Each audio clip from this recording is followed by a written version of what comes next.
Hello guys, JEE Main 2025 phase 1 January 23 second ഷിഫ്റ്റിലെ 9th question ആണ് നമ്മൾ ചെയ്യാൻ വേണ്ടി പോകുന്നത്. ഓക്കെ, ശ്രദ്ധിക്കുക. The question is from application of derivative, purely from application of derivative. Okay, application of derivative എന്ന് പറഞ്ഞ ചാപ്റ്ററിൽ നിന്നാണ് ഈ ക്വസ്റ്റ്യൻ വന്നിരിക്കുന്നത്. ഓക്കെ, എന്താ? A spherical chocolate ball has a layer of ice cream of uniform thickness around it. Okay, when the thickness of ice cream layer is 1 centimeter, the ice cream melts at the rate of 81 centicubic per minute, and the thickness of the ice cream layer decreases at the rate of 1/4 centimeter per minute.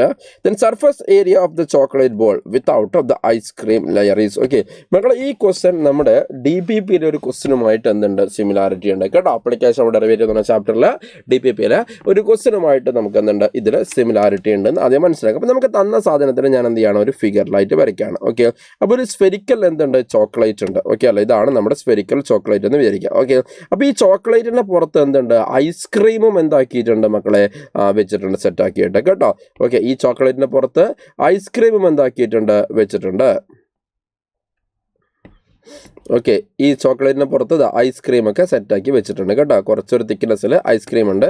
ഞാനൊരു കാര്യം ചെയ്യാം, ഈ ഐസ്ക്രീമിൻ്റെ colour മാറ്റാം. Okay, അപ്പം നിങ്ങൾക്ക് കുറച്ചും കൂടി എളുപ്പത്തിൽ മനസ്സിലാവും. ഓക്കെ, ഐസ്ക്രീമിൻ്റെ കളറെ മാറ്റിയിട്ട് നീലയാക്കാം. നീലയോ പച്ചയോ എന്ത് വേണമെങ്കിലും ആക്കാം കേട്ടോ. ഓക്കെ, റെഡിയല്ലേ? അപ്പോൾ അങ്ങനെയാണ് പറഞ്ഞിരിക്കുന്നത്. അപ്പോൾ ഒരു spherical chocolate ready. Spherical chocolate ball has a layer of ice cream of uniform thickness around it.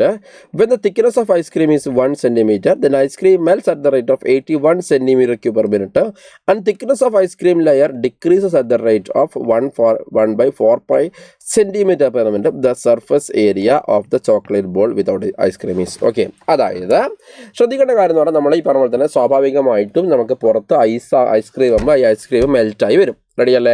അപ്പോൾ ഈ ഐസ്ക്രീം മെൽറ്റാവുന്ന ഒരു എന്തുണ്ട്? റേറ്റ് ഉണ്ട് അല്ലേ? അപ്പോൾ അഥവാ അതിൻ്റെ തിക്നെസ് 1 സെൻറ്റിമീറ്റർ ആവുന്ന സമയത്ത് അവൻ മെൽറ്റാവുന്ന റേറ്റ് എന്ന് പറഞ്ഞു കഴിഞ്ഞാൽ എന്താണ്? 1/4 പൈ അല്ല, അതിൻ്റെ തിക്നെസ് മെൽറ്റാവുന്ന റേറ്റ് എന്ന് പറഞ്ഞാൽ 1/4 പൈ എന്താണ്? സെൻറ്റിമീറ്റർ പെർ മിനിറ്റ് ആണ്.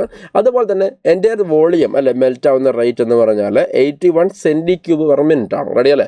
നമുക്കറിയാം ഐസ്ക്രീം മെൽറ്റ് ആവും അല്ലേ? അപ്പോൾ ഐസ്ക്രീം മെൽറ്റ് ആവുന്ന റേറ്റ് അല്ല, അറ്റ് പർട്ടിക്കുലർ തിക്നെസ്സിൽ അത് മെൽറ്റ് ആവുന്ന റേറ്റ് എന്ന് പറഞ്ഞു കഴിഞ്ഞാൽ എന്താണ്? അതിൻ്റെ വോളിയം മെൽറ്റ് ആവുന്ന rate 81 senti cube per minute ആണ് അല്ലേ? അതേപോലെ തന്നെ അതിൻ്റെ തിക്നെസ് മെൽറ്റ് ആവുന്ന റേറ്റ് എന്ന് പറഞ്ഞാൽ 1/4 സെൻറ്റിമീറ്റർ പെർ മിനിറ്റ് ആണ്. ഓക്കെ, അപ്പോൾ അങ്ങനെ നമ്മുടെ surface area of the chocolate ball ആണ് നമ്മൾ കണ്ടുപിടിക്കേണ്ടത്. ഓക്കെ, അപ്പോൾ എനിവേ ശ്രദ്ധിക്കാം. Chocolate okay ball without ice cream. അപ്പോൾ ഞാൻ തൽക്കാലം ഞാനൊരു കാര്യം ചെയ്യാം, ഈ റേഡിയസിനെ ഞാൻ R എന്ന് വിളിക്കാം. അപ്പോൾ ഇങ്ങനത്തെ ക്വസ്റ്റ്യൻസിലൊക്കെ നമുക്ക് ആദ്യം കണ്ടുപിടിക്കേണ്ട സാധനം എഴുതി വെക്കാം അല്ലേ? What is that? S is equal to okay നമുക്കറിയാം എന്താണ്? യെസ് 4πr² അല്ലേ? Surface area of a sphere നമുക്ക് കണ്ടുപിടിക്കേണ്ടത് ആണ് അല്ലേ? അപ്പോൾ നമുക്ക് അവിടെ 4πr² എന്ന് കിട്ടി. എന്താ? യെസ് എന്ന് പറഞ്ഞു കഴിഞ്ഞാൽ we got it as 4πr². Ready? ഇനി അടുത്തത് നമുക്ക് എന്താണ് കുഞ്ഞുങ്ങളെ വേണ്ടത്? നമുക്ക് നോക്കാം. നമുക്ക് തന്നിരിക്കുന്ന വോളിയം ചേഞ്ച് ചെയ്യുന്ന റേറ്റ് ആണ് അല്ലേ? ആ വോളിയം ചേഞ്ച് ചെയ്യുന്ന റേറ്റ് 4/3 എന്താണ്? πr³ എന്നാണ്. ഓക്കെ മക്കൾ, ഇവിടെ R എന്ന് പറഞ്ഞു കഴിഞ്ഞാൽ എന്താണ്? ഈ മൊത്തം അല്ലേ? അഥവാ 4πr³ ആണ്. ഓക്കെ, അപ്പോൾ എന്താണ് ഈ R എന്ന് പറഞ്ഞാൽ? R എന്ന് പറഞ്ഞാൽ ഈ റേഡിയസ് അല്ലേ? പ്ലസ് ഇവൻ്റെ എന്താണ്? തിക്നെസ് ആണ് അല്ലേ? റെഡി അല്ലേ? R is equal to small r plus എന്താണ്? Small t. റെഡി അല്ലേ? അപ്പോൾ ഈ സ്മോൾ r എന്ന് പറഞ്ഞു കഴിഞ്ഞാൽ നമ്മുടെ ഈ പറഞ്ഞ പോലെ തന്നെ ചോക്ലേറ്റിൻ്റെ സ്ഫെരിക്കൽ ചോക്ലേറ്റിൻ്റെ റേഡിയസ് ആണ് അല്ലേ? ഈ ടി എന്ന് പറഞ്ഞു കഴിഞ്ഞാൽ എന്താണ്? യെസ് ഓക്കെ, ആ പറഞ്ഞ പോലെ ഐസ്ക്രീമിൻ്റെ തിക്നെസ് ആണ്. അപ്പോൾ ഈ ക്യാപിറ്റൽ R എന്ന് പറഞ്ഞു കഴിഞ്ഞാൽ മൊത്തത്തിൽ എന്താണ് മക്കളെ? ശ്രദ്ധിക്കുക, മൊത്തത്തിലുള്ള ടോട്ടൽ ആയിട്ടുള്ള എന്താണ്? റേഡിയസ് ആണ് ക്യാപിറ്റൽ R എന്ന് പറഞ്ഞു കഴിഞ്ഞാൽ. ഓക്കെ, റെഡിയല്ലേ? അപ്പോൾ അങ്ങനെയാണെങ്കിൽ നമുക്ക് വോളിയം ഈസ് ഇക്വൽ ടു നമുക്ക് എന്ത് കിട്ടും പറഞ്ഞിട്ട്? യെസ് 4/3 പൈ ഇൻറ്റു അല്ലേ? ഈ R³ എന്ന് പറയുമ്പോൾ നമുക്ക് എന്താ? R + T the whole cube എന്ന് വരും. റെഡി?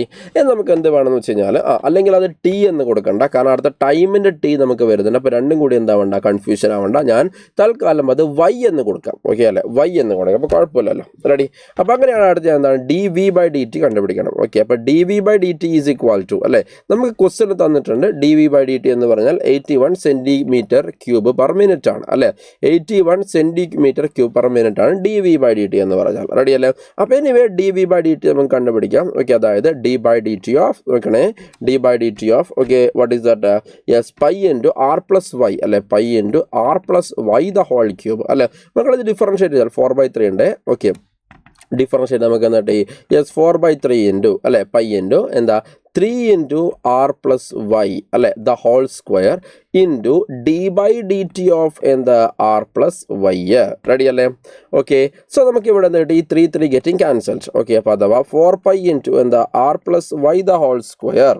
ഓക്കെ, ശ്രദ്ധിക്കുക, into d/dt of r plus Y അല്ലേ എന്ന് പറഞ്ഞാൽ ഈ d/dt ഓഫ് ആർ എന്ന് പറഞ്ഞു കഴിഞ്ഞാൽ അതെന്താണ് മക്കളെ? 0 അല്ലേ. കാരണം ആർ എന്ന് പറഞ്ഞു കഴിഞ്ഞാൽ ഈ ചോക്ലേറ്റ് ബോളിൻ്റെ റേഡിയസ് ആണ്, അത് മെൽറ്റ് ആവുന്നില്ല, ഐസ്ക്രീം മാത്രമേ മെൽറ്റ് ആവുള്ളൂ. അപ്പോൾ ഈ ആർ എന്ന് പറഞ്ഞ സാധനം കോൺസ്റ്റൻ്റ് ആണ്. അപ്പോൾ കോൺസ്റ്റൻറ്റിന് ഡിഫറൻസ് നമുക്ക് എന്താ കിട്ടുക? 0 കിട്ടും അല്ലേ. പ്ലസ് ഇൻറ്റു ഇവിടെ എന്തുണ്ട്? യെസ് dy/by എന്തുണ്ട്? dt ഉണ്ട്. മനസ്സിലായല്ലേ? ഈ തന്ന ക്വാണ്ടിറ്റി ഒക്കെ നമുക്ക് എഴുതാം. അപ്പോൾ dv/dt നമുക്കറിയാം എന്താണ്? 81 ആണ് അല്ലേ. അതേപോലെ 4 ഇൻറ്റു അല്ലേ റേഡിയസ്, അത് നമുക്ക് അറിയില്ല, അതാണ് നമുക്ക് എന്താക്കേണ്ടത്? കണ്ടുപിടിക്കേണ്ടത് അല്ലേ. അത് കണ്ടുപിടിക്കാൻ വേണ്ടിയിട്ടാണ് നമ്മൾ എന്താക്കുന്നത്? ഈ പറഞ്ഞ എല്ലാ സാഹസവും നമ്മൾ എന്താക്കുന്നത്? നടത്തുന്നത്. ഓക്കെ, ഇനി y അല്ലേ, അത് പെർട്ടിക്കുലർ ടൈമിൽ y അഥവാ തിക്നെസ്. ഓക്കെ, y എന്ന് പറയുമ്പോൾ തിക്നെസ് ആണ് അല്ലേ. ആ y എന്ന് പറഞ്ഞാൽ എന്താണ് തന്നിട്ടുണ്ട്? 1 ആണ് തന്നിട്ടുണ്ട് അല്ലേ. ശരിയല്ലേ? യെസ്, y = 1 ആണ് തന്നിട്ടുണ്ട് അല്ലെ. r + 1 ദ ഹോൾ സ്ക്വയർ അല്ലെ ഇൻറ്റു dy/dt നമ്മൾ പറഞ്ഞിട്ടുണ്ട് എന്താണ്? യെസ് 1/4 ആണ് അതും പറഞ്ഞിട്ടുണ്ട്. റെഡിയല്ലോ? അപ്പോൾ ഇത് രണ്ടും കൂടി എന്തായിട്ട് പോയി? ക്യാൻസൽ ആയിട്ട് പോയി. ഓക്കെ, സോ ഇവിടെ r + 1 ദ ഹോൾ സ്ക്വയർ = എന്താവും? 81 എന്ന് കിട്ടും. ഓക്കെ, അപ്പോൾ r + 1 ദ ഹോൾ സ്ക്വയർ = 81 ആണെങ്കിൽ നമുക്കറിയാം എന്താണ്? r + 1 = 9 കിട്ടും. സാർ പ്ലസ് ഓർ മൈനസ് വേണ്ട അല്ലേ, കാരണം ഇത് റേഡിയസ് ആണ്, പോസിറ്റീവ് ആയിരിക്കും. റെഡിയല്ലേ? അപ്പോൾ r = നമുക്ക് എന്ത് കിട്ടും? 8 എന്ന് കിട്ടും. ഓക്കെ, അപ്പോൾ നമുക്ക് എന്താ വേണ്ടത്? യെസ് അല്ലെ, അഥവാ 4πr² അല്ലേ. ആ സർഫസ് ഏരിയ ആണ് നമുക്ക് വേണ്ടത്, അഥവാ 4πr² ആണ് നമുക്ക് വേണ്ടത്. ഓക്കെ, സോ അപ്പോൾ s = നമുക്ക് മനസ്സിലാക്കാം. Okay, what is that? Yes 4πr² അല്ലേ, അഥവാ 4π ഇൻറ്റു r² എന്ന് പറയുമ്പോൾ 8² അല്ലേ, അഥവാ 64. അപ്പോൾ 64 × 4 256 പൈ അല്ലേ എന്ത് വരും? സെൻറ്റിമീറ്റർ സ്ക്വയർ എന്ന് വരും. ഓക്കെ, അങ്ങനെ ഓപ്ഷൻ ഉണ്ടോ? യെസ്, ഓക്കെ, ഓപ്ഷൻ 4 അല്ലേ ഈസ് ദ റൈറ്റ് ആൻസർ. അപ്പോൾ ഇവിടെ ഇങ്ങനത്തെ ക്വസ്റ്റൻ നമ്മൾ ആദ്യം എന്താണ് കണ്ടുപിടിക്കേണ്ടതെന്ന് എഴുതി വെക്കുക അല്ലേ. എന്താ കണ്ടുപിടിക്കേണ്ടത്?